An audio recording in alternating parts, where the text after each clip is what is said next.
en fait du lieu où on habite. Et c'est comme ça que j'ai découvert l'Andorre. Mais vraiment comme ça. C'est-à-dire en cherchant, j'ai dit en fait, ah mais un pays, en fait, on peut travailler de manière internationale, où il y a une super connexion Internet. Et donc j'ai découvert l'Andorre grâce à ça. Je suis venu une première fois. Il y a eu de la chance, comme quoi le destin est bien fait. Je suis venu en hiver, il y a eu une chute de neige extraordinaire. Donc j'ai fait un week-end où je suis venu en train de nuit. Donc on en a parlé justement, ça la dernière fois. La première fois que je suis venu en Andorre, je suis venu en train de nuit. Et donc je suis arrivé à l'Hospitalet, chute de neige extraordinaire. J'ai loué des skis, j'ai trouvé un endroit incroyable. Donc pour moi, il n'y avait rien à envier aux Alpes. Il y avait plein de choses à faire. Donc c'est comme ça que je suis venu en Andorre. Ça, ce que j'ai fait ma définition du bonheur. On est tous différents aujourd'hui sur la Terre. Donc en fait, techniquement parlant, on est supposé avoir tous notre propre définition du bonheur. C'est-à-dire que c'est pas normal si vous avez la même définition du bonheur que votre frère ou votre sœur. Déjà. Normalement, par contre, vous pouvez avoir des points communs parce que vous allez avoir le même environnement familial, etc., la même éducation, peut-être même fréquenter les mêmes écoles. Par contre, là où ça commence à devenir problématique, c'est que les réseaux sociaux, eux, ils vont vous proposer une seule définition du bonheur. Et ça va même aller plus loin que ça, c'est-à-dire que ça va vous proposer aussi des critères de beauté uniques. Aujourd'hui, si vous regardez vraiment, en fait, pour faire l'exercice, vous créez un nouveau compte sur Instagram, de femmes ou d'hommes, peu importe. Vous allez sur Instagram, vous allez voir qu'en fait, les profils qu'ils vont vous proposer, en fait, tous se ressemblent. C'est-à-dire qu'un Italien, c'est pas un Italien. Tous se ressemblent. C'est-à-dire que avant, on avait vraiment des critères de beauté, on arrivait à reconnaître, ben voilà, lui il a une tête d'Italien, c'est un peu caricatural de dire ça, mais une tête d'Italien, une tête de Français, ben lui c'est un Espagnol, il y avait des caractéristiques. Aujourd'hui, si vous prenez le cas des femmes, c'est encore plus choquant, c'est tout le monde, donc on fait des interventions chirurgicales au niveau des seins, il faut augmenter, donc moi maintenant c'est des gros seins et des fesses rebondies, et avec des lèvres pulpeuses, voilà. Donc vous regardez, c'est assez incroyable. Et la génération qui est la plus touchée par ça, c'est tous les pays de l'Est. Alors pourquoi? Si on veut ressembler aux Français. Comment? Elle va ressembler à l'européenne. Non. En fait, elles ont une obligation de séduction. C'est pour ça que c'est les plus grosses consommatrices. Oui, alors, si vous prenez le cas de la Russie, par exemple, il faut savoir que la Russie a un taux de mortalité chez les hommes qui est extrêmement important. Alors pourquoi? Tout simple, c'est l'alcoolisme. Ils consomment énormément de vodka. C'est pas des bêtises, hein. Ils consomment beaucoup de vodka. Et qu'est-ce qui se passe? C'est qu'en fait, passé 30 ans, c'est compliqué pour une femme russe de trouver en fait un mari stable. Qu'est-ce qui se passe? C'est que si à 24 ans elle rencontre quelqu'un, c'est statistique, hein, elle a 2 chances sur 3 que ça se finisse mal. Soit il va mourir, soit il va la taper. Et la troisième chance, ça va se passer correctement. C'est le premier marché, c'est le premier marché à l'international qui consomme le plus de lingerie. Les femmes achètent de la lingerie pour garder leurs copains. Parce qu'elles veulent s'assurer qu'il va rester, qu'il reste bien et qu'il reste à la maison. Elles consomment le plus de chirurgie parce qu'elles veulent correspondre justement aux critères de beauté qu'ont imposé les réseaux sociaux. Donc c'est les premières populations qu'on a vu changer justement, qui ont eu un faciès changer réellement avec des injections sur le visage, au niveau des pommettes. Exactement, pour correspondre à ce que regardaient en fait leurs copains ou leurs futurs copains. C'est-à-dire que lui il regarde des filles sur Instagram et je dois correspondre à la définition que Instagram donne des filles si je veux séduire. C'est ça la réalité aujourd'hui. Voilà, après ça. Donc, c'est pour ça que c'est très important de faire l'effort en fait, de comprendre en fait, quelle est votre définition du bonheur. Et ça, en fait, je ne vais pas le faire à votre place, c'est facile. Moi, ça m'a pris une bouteille de rouge. Depuis, je ne bois plus d'alcool. Voilà, ça fait un an que j'ai arrêté de boire d'alcool, pas trop le sujet. Mais voilà, il y a plein de choses possibles. Le troisième point très important, c'est le droit à la déconnexion. Et je dis bien, c'est un droit. Il y a certaines personnes qui vont dire c'est un devoir, etc. Surtout pas. C'est comme l'écologie. Moi, ce que je défends avec mon agence, pour que le développement durable, l'écologie fonctionne, il ne faut pas que ça soit perçu de la part du consommateur comme une contrainte. À aucun moment, le développement durable peut fonctionner si vous voulez l'imposer. Ce n'est pas possible. Je préfère d'ailleurs utiliser le terme développement durable que écologie, parce qu'en fait en France, l'écologie est quand même très politisée, etc. On parle de développement durable, c'est très simple, c'est du développement durablement. Donc en fait, aller dans ce sens-là, c'est pour vous assurer que justement qu'il y ait un vrai suivi. Voilà, la fin. Donc le droit à la déconnexion, c'est ça, c'est-à-dire de prendre le temps de se déconnecter en fait, de se détacher du smartphone. Ça passe par exemple, je sais pas, vous avez une copine ou votre copine, vous êtes entre amis, vous partez en week-end, vous ne prenez pas le téléphone. Vous n'avez pas besoin du téléphone. Aujourd'hui, de la génération X et Z, ils sont incapables de se retrouver dans la nature avec une carte. Incapables. Incapables. Et je sais de quoi je parle, je suis réservé dans l'armée, je vous le dis, quand on fait de la topo, c'est une catastrophe. Demain, il y a une guerre, c'est fini. Il n'y a plus de connexion, c'est fini. Non mais c'est incroyable, il n'y a plus de connexion, c'est fini. Regardez, à part les seules personnes qui vont survivre, c'est les Boy Scouts. Parce qu'ils continuent de le faire. Ils savent se repérer de nuit, etc. Ils connaissent les étoiles, etc. Ils ont une culture par rapport à ça. Les autres, c'est une catastrophe. C'est une catastrophe. Ils ne savent pas se repérer. Donc c'est pas compliqué, vous leur faites une blague, vous leur vendez les yeux, vous les mettez dans un parc. Ils ont mais en plein bois de Boulogne, hein. C'est fini. Ils creusent un truc. Voilà. Alors qu'on voyait déjà, moi j'ai du mal, par exemple avec ma copine, quand je suis en voiture avec Waze, on s'engueule parce qu'on n'a pas la bonne sortie, etc. On a une assistante, donc on est trois, le GPS, moi et ma copine, et on arrive à se perdre. Alors, mais voilà. Avec la carte là, c'était rigolo. Voilà. Les vacances. Bah oui, oui, moi j'ai cette image-là, moi je me rappelle, on était parti avec les parents, avec les Alpes. Ah mais oui. Je te dis, Prends du charme. non, Voilà. Donc c'est ça, le droit à la déconnexion, ça peut être ça, c'est partir un week-end, c'est faire des activités différentes, c'est-à-dire qu'en famille, vous pouvez faire une chasse au trésor en faisant de la topo, c'est génial en fait, il y a plein de choses qui existent comme ça qui sont possibles et voilà, il y a peut-être même une prochaine chasse au trésor qui sera organisée avec l'Alliance française, avec justement de la topo, donc restez connectés. Voilà, donc le droit à la déconnexion, prendre le temps et surtout en fait c'est revoir un petit peu son usage du digital. Parce qu'en fait il ne faut pas oublier une chose. Le digital, c'est un outil qui est formidable, mais c'est un outil. C'est-à-dire qu'en fait, c'est à vous de l'utiliser, c'est pas à lui que vous l'utilisez. Et ce qu'on dit souvent dans la communication, si en fait le service il est gratuit, c'est que c'est vous le produit. Il n'y a rien qui est gratuit dans le monde.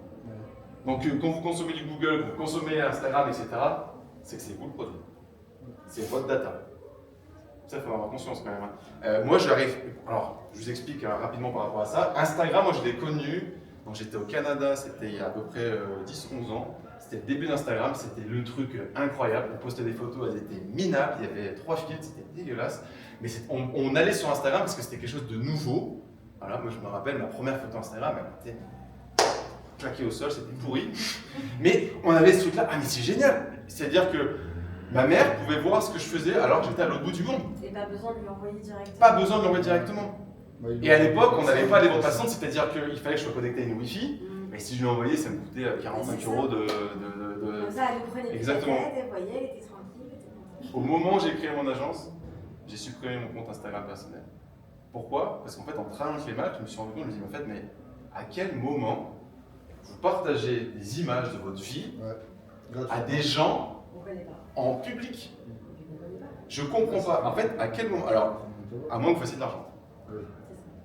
J'ai réouvert un compte personnel le jour où j'ai compris qu'on peut faire de l'argent avec un compte Instagram. Si vous faites de l'argent, c'est un business, donc c'est professionnalisé, donc là, ok. Mais d'avoir en fait un compte personnel où vous partagez votre vie, ça n'a aucun sens, surtout en public. Pourquoi le faire? Pourquoi vous partagez vos datas? Non seulement, en fait, ça ne sert à rien, et deuxièmement, il y a un risque.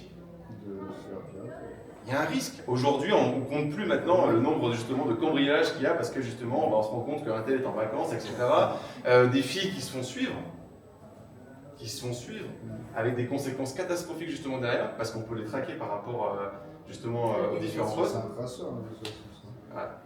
Et tu peux privatiser ton compte et avoir tes amis Ça, et partager uniquement une fois la photo et tous tes amis la reçoivent. Alors ça c'est un usage qu'on voit alors il y a une partie de la génération Z, ça c'est intéressant, qui ont des comptes Instagram et ils ont 0 post. Ils publient, ils partagent que les stories, il y a 0 post. C'est-à-dire que dans le feed il y a 0 post, ça c'est un peu une nouvelle tendance qu'il y a. Je sais pas si la génération Z, ça vous parle de ça, les comptes Instagram où il y a 0 post dans le feed. Il n'y a que les stories qui sont partagées. Et les stories aussi qui sont partagées qu'à certaines personnes. Exactement. Ouais. Parce qu'en fait, c'est le problème d'Instagram, c'est que en fait, le grand défi en fait, des réseaux sociaux, c'est de perdre ses utilisateurs. Facebook, tout le monde a vu net Facebook. Facebook au début c'était génial. Facebook, ou les prémices de Facebook, je vous ai parlé des prémices d'Instagram, les prémices de Facebook, pour nous les jeunes, c'était à l'époque, en fait, moyen de garder connexion avec le correspondant qu'on avait eu. Ouais, on était gosses. Voilà, exactement. Retrouver ses amis d'enfance. Exactement Comme ça. en fait. Et après, ça s'est transformé et c'est devenu ringard au moment où nos parents sont arrivés sur Facebook.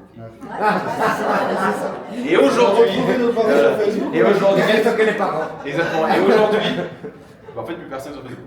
Ouais. Aujourd'hui, c'est une catastrophe. Voilà, maintenant, ça s'appelle plus Facebook, ça s'appelle Meta. Aujourd'hui, on a des révolutions qui sont quand même assez incroyables. Twitter n'est plus Twitter, c'est X. Twitter, enfin X maintenant a autorisé le porno carrément sur la plateforme. On arrive à des excès où en fait, parce que tout simplement, en fait, on perd des utilisateurs. On perd des utilisateurs. Ouais. Et en fait, la vague qui est arrivée, c'est TikTok. Personne n'a vu les choses arriver. Tout le monde s'est dit, mais attends, mais c'est complètement débile de se filmer en dansant. Et en fait, tout le monde a, en fait, les acteurs de la Silicon Valley sont restés focus en fait sur qu'est-ce que propose TikTok. Des vidéos d'ados débiles qui dansent devant des musiques. Ils sont restés bloqués là-dessus. Ils ont pris TikTok de haut. Alors qu'en réalité, la force de TikTok, c'est son algorithme. C'est de vous proposer ce que vous voulez avant même que vous ayez l'envie de le voir.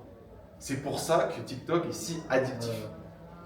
Instagram a essayé de lutter contre TikTok en disant, bah voilà, les stories, c'était créé pour pallier justement à TikTok. On s'est dit, on va monter comment on va faire. Les Reels, c'est 100% pour justement lutter contre TikTok. Mais faites l'essai. Créez un compte Instagram, créez un compte TikTok, vous allez voir, vous restez 5 minutes. Moi, je reste 5 minutes sur du Reels sur Instagram. Au bout d'un moment, je dis, oh, c'est nul. Et au bout d'un moment, vous allez même voir des vidéos qui sont repostées de TikTok sur Instagram. Ouais. C'est ça qui est assez incroyable. En fait, c'est tellement puissant TikTok. Et en plus, alors là, ils ont fait un truc génial, c'est que pour la création de contenu, ils ont facilité, ils ont mis des outils. Ils se sont dit, ok, c'est génial. Ils ont fait un truc qui est absolument incroyable. Quel est le frein principal à un réseau social? Allez, il y a un poster à gagner. Hein? Quel est le frein principal au fonctionnement d'un réseau social? Qu'est-ce qui fait qu'un réseau social ne peut pas fonctionner? Les gens regardent pas. Les gens regardent pas. Alors, c'est pas complètement faux, mais plus primaire que ça. Qu'est-ce que vous faites sur Facebook? Qu'est-ce que vous faites sur TikTok? Qu'est-ce que vous faites sur Instagram? Non, là vous consommez. Les gens ne publient plus. Hein? Les gens ne Publier. Publier. Et TikTok a été extraordinaire là-dessus. Ils se sont dit, on va fournir aux utilisateurs des outils pour créer du contenu plus facilement. C'est-à-dire, créer de la vidéo, c'est pas comme de la photo. Une photo, c'est facile, on crée de la photo. Avant, c'était compliqué. Les vidéos, on avait des smartphones qui n'étaient pas top. Faire des vidéos avec un 3310, un peu compliqué. Voilà, on a tous connu ça. Les vidéos ultra pixelisées, etc. On fait une vidéo, au final, bon, on comprend pas trop ce que ça veut dire, c'était pas intéressant. TikTok a compris, a dit, bah voilà, c'est pas compliqué. On va leur fournir des outils dans l'application pour faciliter la création de contenu. Et on va faire même mieux que ça. Quand vous devez créer du contenu, il faut être un minimum original. Qu'est-ce que je vais dire? Qu'est-ce que je vais faire? Bah, TikTok a dit quoi? Eh ben, tu vas rien faire de mieux. Tu vas juste copier.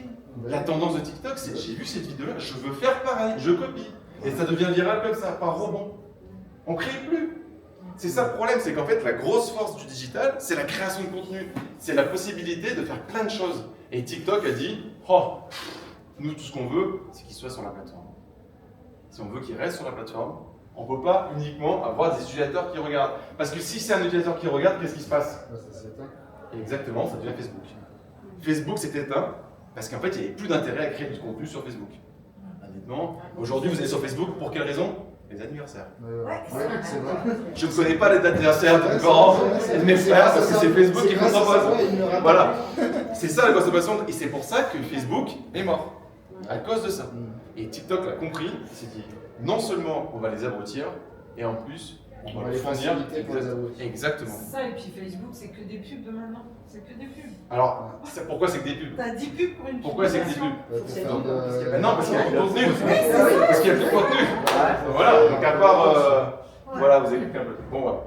Donc, dernier point très important. Avant dernier point, donc voilà. Apprendre à se poser et se situer par rapport à son propre environnement. Ça, c'est très important. Qu'est-ce que l'on entend par là? C'est-à-dire qu'aujourd'hui, en fait, quand on est éco-anxieux, on va se dire, ok, la première chose qu'on dit, c'est on devient éco-anxieux quand on a un trop plein d'informations qui arrivent, on va se dire, ah ouais, c'est catastrophique, la situation est catastrophique, comment on fait réellement pour réagir par rapport à ça? En fait, en se reconnectant à son propre environnement, donc vous habitez en Andorre, et ben, c'est déjà de regarder qu'est-ce qui se passe en Andorre et comment je peux interagir avec l'Andorre. Et déjà, en fait, ça permet de retirer un peu tout ce qu'il y a de trop, tout ce que les réseaux sociaux vous ont donné, tout ce que le digital vous a donné, et de se dire, ok, moi je suis ici quand même, voilà. On va se concentrer sur la météo, déjà, ici. Comment ça se passait, comment on va se passer sur la météo. Ça, c'est un point très important. Et dernier point, c'est reprendre possession de ces journées. Rappelez-vous ce que je vous ai dit, 4 heures de consommation digitale par jour. 4 heures. 4 heures. Une journée, 24 heures. On est efficace 12 heures. Faites le calcul, une journée de travail normale, c'est 8 heures. C'est la moitié d'une journée de travail. Aux États-Unis, c'est 7 heures de consommation. Quand je vous dis que c'est une génération perdue, c'est compliqué. 7 heures, c'est monstrueux. 4 heures, bah alors qu'est-ce qui se passe quand on dit ça? 4 heures. Je ne sais pas si voilà, vous avez des enfants. 4 heures, on va passer de 4 heures à 1 heure, comment on fait? Ah, c'est compliqué. Les occuper. Ah, comment on fait? On bloque. On bloque. Ouais, Ça c'est radical. Voilà, ça c'est radical. Tu peux le Il y a des gens programmer. radicaux qui sont en train de tomber en ce moment. Je pense à Bachar al-Assad, etc. Attention, oui, on peut bloquer. Oui, c'est ce que fait la Corée du Nord. Hein. La Corée du Nord bloque. Oui. La Chine bloque. La Chine, moi j'ai connu la Chine où Facebook était bloqué. Ouais, mais ça donne plus envie en fait de l'avoir en fait. Je suis allé en Chine, c'était le grand jeu, on allait en Chine. Moi et on tapait Facebook bloqué. C'était incroyable. Je ne pas bloquer les réseaux, je disais juste limiter les temps d'écran. Ouais. C'est bloqué, ça revient à bloquer les réseaux. Tu as l'option de. Voilà. Qu'est-ce qui se passe? Alors c'est très bien, je vous donne un exemple très bête. Une personne qui est alcoolique, eh ben, on va lui cacher les bouteilles. Est-ce que ça a déjà marché de cacher les bouteilles à quelqu'un qui est alcoolique? Non. Alors, du coup, qu'est-ce qui se passe? C'est, comme on dit, en fait, la première chose pour résoudre le problème, c'est déjà d'avoir conscience. Avoir conscience du problème, c'est la moitié du chemin parcouru. C'est-à-dire qu'en fait, en tant que parent, bah, c'est pas à vous de donner les solutions à vos enfants pour justement limiter leur consommation. Par contre, qu'est-ce qui se passe? 4 heures de consommation digitale, il faut se dire une chose, vous en perdez du temps. Et moi le premier, je le reconnais, il y a des fois je me fais avoir, où je suis sur les réseaux, par hasard, des fois ça m'arrive même pour le boulot, on fait un truc, je dis attends, c'est pas mal ça, et après on va avoir des curiosités. Faire attention pour les Black Friday. On consomme tous pendant les Black Friday énormément. Et après on confirme, etc. Moi j'ai une astuce, je me fais une to-do list des trucs que je veux acheter. Et je les mets, je fais des screenshots, je les mets dans ce fichier, et en fait je n'achète pas tout de suite.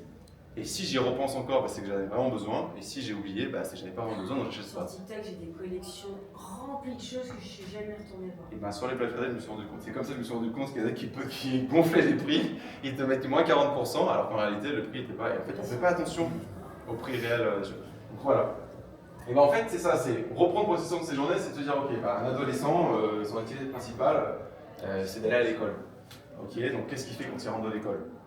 Ben, en fait, la première chose pour sortir de l'addiction, c'est de proposer une autre activité. Parce qu'aujourd'hui, ce qu'il y a, c'est que les jeunes d'aujourd'hui, la génération Z, ils ne savent plus comme nous s'ennuyer, entre guillemets. À l'époque, nous, on n'avait pas les téléphones, donc arrivé un après-midi, notre mère nous disait, bah, tu te débrouilles, tu fais, moi je suis occupée cet après-midi, tu fais ce que tu veux. On apprenne à s'occuper. Mais c'est pas que la génération Z. C'est pas que la génération Z. Moi, je vois ma mère, elle consomme énormément du digital sur Instagram. Il suffit qu'il y ait une chose qui se passe, je sais pas, vous cassez une jambe, vous pouvez plaire au boulot ou j'en sais rien, pour remplacer ça. Voilà, il y a un smartphone qui est sur la table et on peut vite devenir addict. En fait, qu'est-ce qui se passe, c'est que effectivement, mais ça c'est vrai, mais c'est pas que la génération Z, hein, on n'a plus l'habitude d'attendre. On veut tout maintenant. On veut tout maintenant. Et le problème, il y a plein de problèmes justement dus à l'environnement qui sont comme ça, c'est que la consommation saisonnière de fruits et légumes n'existe plus.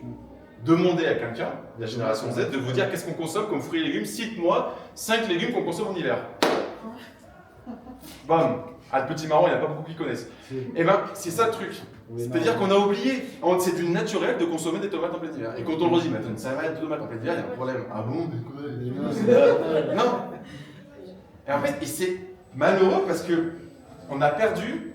En fait, qu'est-ce qui s'est passé? C'est que la globalisation, hein, on prend l'exemple du Big Mac. Le Big Mac doit avoir le même goût pour tout le monde. Et McDonald's, en fait, ils ont 70% de leur carte qui est globalisée pour tout le monde. Ça, c'est pour les coûts, etc. En fait, quand on va à McDo, peu importe où vous allez, je ne sais pas si vous avez un peu voyagé, vous allez au Maroc, McDo, le Big Mac a le même goût que le Big Mac que vous avez en plein cœur de Paris. Et ils proposent ensuite De 15 à 20% d'adaptation en fonction du marché local. Ça, c'est pour, les nouveaux arrivants. C'est pour ceux qui ne connaissent pas McDo, et voilà. C'est comme ça, c'est quand on allait à McDo avec votre grand-père. Viens là, on va voir le... Moi, je me rappelle toujours. Grand-père. La première fois que je suis allé à McDo avec mon grand-père, il lui demandait du vin rouge. Ouais. Bon, voilà. Bon, on peut prendre de la bière maintenant chez McDo. Voilà. Du vin rouge, voilà. Mais je pense qu'un jour, on y arrivera. Bien sûr. Et, non, mais c'est ça. C'est quand même assez, et on l'aura en fontaine. Mais c'est ça en fait qui est assez intéressant, c'est que vu qu'on a ce goût globalisé, on a perdu en fait la saisonnalité des produits. C'est-à-dire McDo ne change pas de carte. Merde. Et en fait ça crée une dépendance où on se dit bah voilà, mais en fait moi c'est le goût, ça, moi je veux ça, etc. Et en fait en remettant ça un petit peu au cœur du sujet, ben, en fait c'est déjà vous avez déjà fait 50% du chemin sur l'éco-responsabilité. C'est-à-dire de consommer ce qui est réellement connecté à vous et à vos besoins du quotidien. D'ailleurs, je ne sais pas si on a... Non, on va le voir après. Ouais, on va le voir après. Ah voilà. Là, on rentre dans le vif du sujet, hein, des solutions accessibles à tous. Le truc qui est le plus probant, et en fait, la raison que tout le monde va vous dire pourquoi en fait, je fais plus de choses pour l'éco-responsabilité, c'est qu'en fait, on a cette image-là pour être éco-responsable, d'être en fait irréprochable. Ouais, il faut pouvoir accepter de faire une petite chose à la fois et pas forcément... Vous allez voir dans le cas concret, j'ai mis quelque chose, une situation qui m'est arrivée. Et j'adore le ski, vous allez voir. Et je ne révèle pas plus pour l'instant. J'ai parlé avec quelqu'un, il m'a dit attends, mais c'est quand même incroyable que toi, tu parles de développement durable et que tu as une agence là-dessus, tu puisses te permettre de faire ça. Mais non, mais j'ai appris, on apprend de ses erreurs. Il faut apprendre de ses erreurs. Il faut juste avoir conscience de ses erreurs, apprendre de ses erreurs et ensuite changer. On n'est pas éco-responsable, on n'est pas parfait en fait. Et la perfection, il faut pas, c'est pas bon en plus la perfection, donc il faut évoluer, etc. Donc en fait, on devient éco-responsable en essayant des choses. Donc il faut en fait vraiment déculpabiliser cette relation-là, de se dire ah ouais, il faut que je sois parfait, etc. Donc ça veut dire quoi? Ça veut dire moi je veux une voiture, ah bah allez, la première voiture que j'ai, je viens d'avoir 18 ans, j'ai le permis, il faut que je m'achète une voiture, et ben il faut que ce soit nickel, parfait, éco-responsable. Comment je fais? Et ben en France vous avez une solution qui est incroyable, c'est le problème des gouvernements. En France, on a l'habitude de proposer aux gens, aux citoyens, on appelle comme ça, c'est une démocratie, d'avoir une solution unique. C'est-à-dire qu'aujourd'hui on vous dit bah en fait l'avenir c'est l'électrique. Et c'est la plus grosse industrie de tous les temps. À l'époque, je ne sais pas si vous vous souvenez, vous avez forcément connu, ça paraît la génération Z certainement pas, il y a eu des Clio diesel. À une époque, le gouvernement a dit on va faire la promotion des véhicules diesel. On a eu des Clio diesel. Moi j'étais étudiant, j'avais une Clio diesel. Mais c'est pas la pire des inepties. Aujourd'hui, ils ont dit oh mais mon Dieu, mais comment on a pu faire ça? Alors qu'en réalité, la Clio diesel, alors sur le principe c'est génial. Ah ouais, c'est fantastique. Qui a eu l'idée, à un moment donné, de mettre un moteur de camion dans une citadine? Parce que c'est ça un moteur diesel, c'est un moteur de camion. Le but du jeu d'un diesel, c'est en fait d'avoir un ratio justement énergie Newton, en fait, enfin pas Newton, mais comment dirais-je, aidez-moi Newton, ouais, c'est ça. Par rapport, donc voilà, donc, sur la traction, c'est pas le nombre de chevaux qu'on va aller chercher, mais c'est vraiment c'est la puissance. Exactement. Ce qui s'est passé, on s'est rendu compte après bien évidemment que c'était ineptie parce que les voitures citadines, elles étaient en ville. Alors après on se dit, on ne peut quand même pas se dire qu'on a fait une erreur tout de suite. Donc qu'est-ce qu'on va faire? On va mettre des additifs dedans. Le temps qu'on trouve une solution, on va mettre des additifs dans les voitures diesel. Les additifs, c'est génial, c'est fantastique. Je connais bien le sujet parce que j'ai un copain à moi qui travaille chez Solvay, qui fournit justement les Deep Blue. Les Deep Blue c'est génial, c'est fantastique. Sauf que pour que ça fonctionne, il faut que le moteur diesel en fonction, il monte en température. Et une voiture diesel, les 3/4 du parc étaient des citadines, elle ne montait pas en température parce qu'elle était utilisée en ville. Donc en fait, ça ne servait à rien, ça polluait plus. Et ça, voilà. Donc, et ça encrassait, etc. Donc c'est retrouvé avec des problèmes. Et aujourd'hui, on dit c'est la voiture électrique.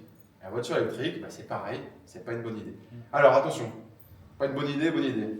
On va revoir les choses. En fait, en réalité, je reprends l'exemple de... C'est des grands sujets, on pourra en parler beaucoup, mais on restera sur l'hyperconnectivité pour ne pas trop vous perdre. En fait, ce qu'il faut regarder, c'est l'usage. Et je suis un peu méchant quand je parle du gouvernement en disant qu'il propose des solutions uniques, qu'ils aiment bien ça, etc. Pourquoi, en fait, réellement? C'est que ça serait trop compliqué à expliquer à tout le monde qu'est-ce qui est bon pour eux de manière individuelle. Repensez à ce que je vous ai dit, en fait, on a tous notre définition du bonheur. Restez accrochés à ça. Quand vous faites le choix d'une voiture, de l'achat, de location, leasing, etc., peu importe la méthode, encore une fois, c'est vraiment votre usage qui va définir votre achat. Ça va dépendre de votre usage. Une voiture diesel en urbain, si vous êtes parisien, c'est une hérésie. J'ai habité à Paris, j'étais en ville. Vous n'avez pas besoin d'une voiture quand vous habitez à Paris. C'est pas nécessaire. Vous êtes célibataire, après, alors une famille, etc., ça complique les choses, c'est différent. Vous prenez, moi je vous parle de mon cas, d'avoir une voiture à Paris, hérésie. Hérésie. Moi j'avais une copine qui avait une voiture à Paris, ça coûte cher. Le stationnement, c'est une catastrophe. Et la voiture, elle s'était fait plaisir d'acheter une voiture, c'était une ruine après, elle se faisait rayer la voiture, rentrer dedans, etc. C'était une catastrophe. Non. Donc si vous avez une voiture à Paris, ça sert à rien. Vous faites de l'urbain, périurbain, une voiture électrique, c'est génial. C'est génial. Vous rentrez le soir, vous la chargez, vous n'avez pas besoin d'avoir des ultra-chargeurs ultra complexes, ultra rapides, vous n'avez pas besoin. Tout le monde dit, il faut des grosses. Maintenant, c'est la mode d'avoir des grosses capacités de batterie de voiture électrique. Mais vous n'avez pas besoin. À quel moment une voiture électrique, vous regardez Tesla, à quel moment vous avez besoin d'avoir une voiture électrique qui fait 600 km d'autonomie? Qui fait 600 km dans la journée? Vous partez en vacances, combien de fois dans l'année? 2, 3 fois? Les moments où vous partez en vacances, vous pouvez adapter votre locomotion et par exemple prévoir de se poser à cette aire d'autoroute et de la mettre en recharge et puis voilà, et puis on en profite pour... Prenez le temps! C'est les vacances. Vous prenez, exactement, c'est les vacances, et on va dîner, on va déjeuner, j'en sais rien, on s'adapte. Voilà. Aujourd'hui, une Tesla, c'est génial. Une Tesla Model S, c'est 6 Renault Zoé. Pour la batterie. Et 6, c'est énorme. C'est énorme. C'est une hérésie en fait. On n'a pas besoin de mobiliser autant de terres rares dans une seule et même machine. Bien sûr. Et même sur une 205 qui est comparée à une Tesla. Et je parle même pas du Cybertruck qui fait 3 tonnes 5, etc. Et pourtant, le concept, moi je suis disruptif à fond, j'adore les nouvelles technologies. Justement, je suis un early adopter, c'est-à-dire que j'adore aller essayer les nouvelles technologies, les nouvelles choses, etc. Quand il avait annoncé le pick-up électrique, moi je me suis dit, c'est génial, je vais pouvoir mettre mon moto dans le machin. Et il a sorti des trucs, 3 tonnes ça.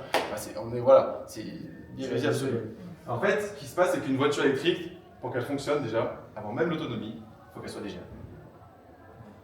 Voilà. Légère et aérodynamique. L'usage, si vous faites 30 km dans le mois parce que vous êtes commercial, parce que vous avez besoin de vous déplacer, parce que, je sais pas, vous avez, pour X ou raison, besoin de vous rendre peut-être tous les mois, je sais pas, vous faites 30 000 km dans le mois, une voiture diesel, posez-vous pas la question. Vous habitez en montagne, il vous faut une voiture essence. Vous voulez une voiture essence parce que il faut que ça démarre tout le temps l'hiver, etc. Et effectivement, 4 roues motrices, oui, ça a du sens parce que vous ne voulez pas rester bloqué, etc. On le sait, d'accord. Mais si par exemple vous habitez en Andorre et que vous allez de temps en temps à Toulouse, est-ce que vous avez besoin d'une 4 roues motrices? Avec 4 pneus neige, ça suffit largement. Les 3 fois où vous allez rester bloqué, dans l'année, c'est pas quand même catastrophique, surtout qu'on peut se permettre d'adapter en fait. C'est vraiment ça, l'idée c'est de voir les usages. Il faut comprendre les usages de chacun et en fait d'adapter, il y a des solutions qui existent pour chacun des cas. C'est tout. Il faut arrêter de vouloir voir l'ensemble. Et en fait, surtout l'erreur à pas faire, c'est de penser qu'il y a un bon produit pour tout faire. C'est un peu quand on vous dit, voilà, vouloir plaire à tout le monde, on plaît à personne. C'est exactement la même chose. C'est-à-dire qu'un bon produit que c'est tout faire, c'est difficile. Le couteau suisse aujourd'hui, c'est compliqué. Ah oui. Voilà. Vous prenez l'exemple du couteau suisse, c'est génial, il y a plein de trucs. Demain, vous faites agresser, vous sortez le couteau suisse, je suis pas sûr que ça soit efficace. C'est comme l'exemple, on avec dit le toujours ciseau, un ça marche vêtement, bien. tu dis une taille unique, mais bon, il va pas forcément parler. c'est ça. C'est ça, tu peux prendre un vêtement taille unique, ça fait quand même, un pantalon taille unique, c'est quand même un peu, ça fait vite site de chômeur. On est d'accord. Bon, donc l'idée c'est ça, c'est ne pas attendre d'être irréprochable pour agir. Ça c'est super important. Après les premières solutions, on a comprendre et accepter. Donc c'est reconnaître ses angoisses comme une réaction légitime. Encore une fois, être éco-anxieux, c'est pas en fait quelque chose de négatif, justement, bien au contraire, ça va amorcer le changement chez vous. Et c'est aller de l'avant pour évoluer. Le deuxième point, c'est s'informer correctement. Donc c'est éviter la surcharge d'informations.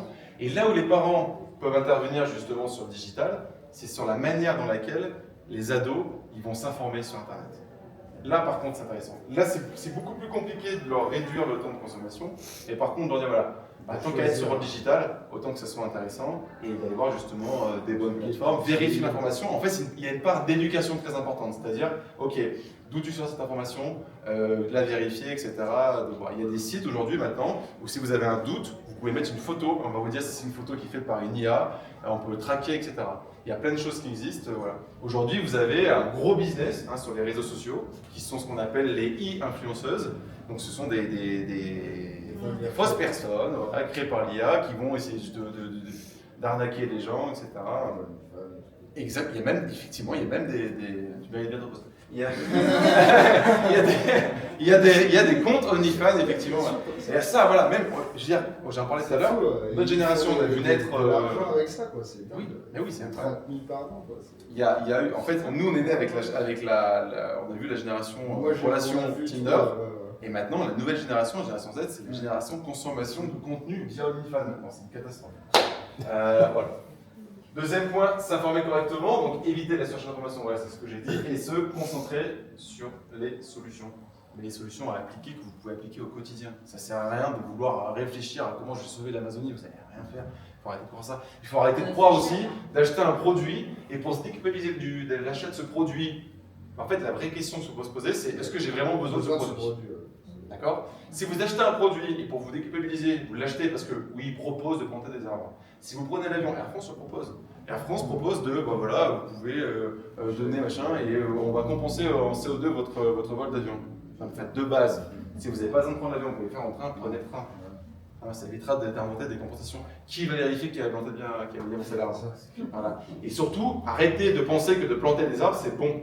C'est faux. Parce que quand vous plantez un arbre, en réalité, si vous coupez un arbre, il faudrait planter une dizaine, voire une quinzaine d'arbres pour compenser. Et en plus, après, si on rajoute le ratio temps par rapport à la croissance, parce qu'en fait, l'arbre, il faut attendre en fonction des types d'arbres, etc. Voilà, c'est à peu près 15 ans pour qu'il puisse justement capter le CO2. Donc on en est très loin. C'est un usage, ça c'est du greenwashing. Voilà. Troisième point, passer à l'action. Donc c'est agir à son échelle. Alors, je l'ai dit tout à l'heure, c'est vraiment ça, c'est de voir un petit peu comment justement on peut interagir. Agir à son échelle, le rôle des parents, c'est de se dire, ok, vous avez vu ça sur les réseaux, vous êtes sensibilisé par rapport à ça, concrètement, qu'est-ce qu'on fait demain pour agir? Qu'est-ce qu'on peut faire pour changer les choses? Prendre le train de nuit, c'est une excellente initiative. Pourquoi? Le train de nuit est une excellente initiative.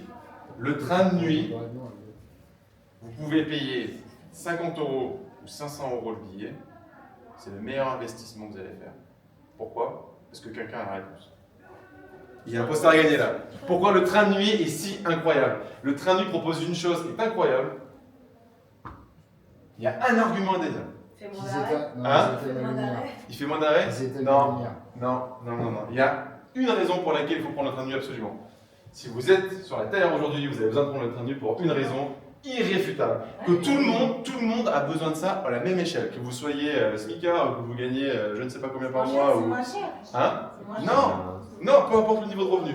Il y a une chose que vous offre le train de nuit qui est irréfutable. Attention, pour cette fois, il y a un poster à gagner. Et avec pipe de cubi, il a une salle. Il y a 2 posters là-dedans. Gagner la nuit d'hôtel. Parce qu'on peut dormir, on gagne la nuit d'hôtel, on se rapproche, c'est pas encore ça. Il y a une chose que le train de nuit propose. On perd moins de temps sur notre journée. On perd. Il y a une idée là-dedans, Parce qu'on ne perd pas du temps utile. Exactement, bravo. En fait, vous gagnez du temps, vous voyagez, donc vous dormez. C'est pas la meilleure chose? Quelle est la seule chose que l'on ne peut pas acheter? Le temps. Les marques de luxe l'ont compris. Rolex l'a compris. Hermès l'a compris. Hermès est en faillite il n'y a pas encore 15 ans. Hermès, ils avaient du mal à fourguer leur sac. L'univers d'Hermès, c'est le cheval. Le cheval, j'adore le cheval. Le galop 5, c'est fantastique. Je passais pour un raillard quand j'étais jeune. Mais je rêvais d'être chevalier. Et personne ne comprenait ça autour de moi. T'es jockey, oui. Ah, t'étais jockey, c'est vrai? Moi, j'ai rêvé d'être chevalier. Après, j'ai vu qu'il y avait quand même peu de. C'est mieux jockey. Peu de. Mais des petits poids aussi. Voilà, moi, j'aurais pas être jockey. Bon. Moi, c'est le poids surtout. L'univers d'Hermès, c'était le cheval. Bon, c'est un peu compliqué. C'est-à-dire, c'est pas à l'époque où Hermès va mal, ils ont du mal quand même à sortir là-dessus. Et en fait, ils arrivent à flairer le business. Qu'est-ce qu'ils vont se dire? C'est ok, d'accord, j'ai du mal à vendre les sacs. Et qu'est-ce qui se passe si je les vends pas?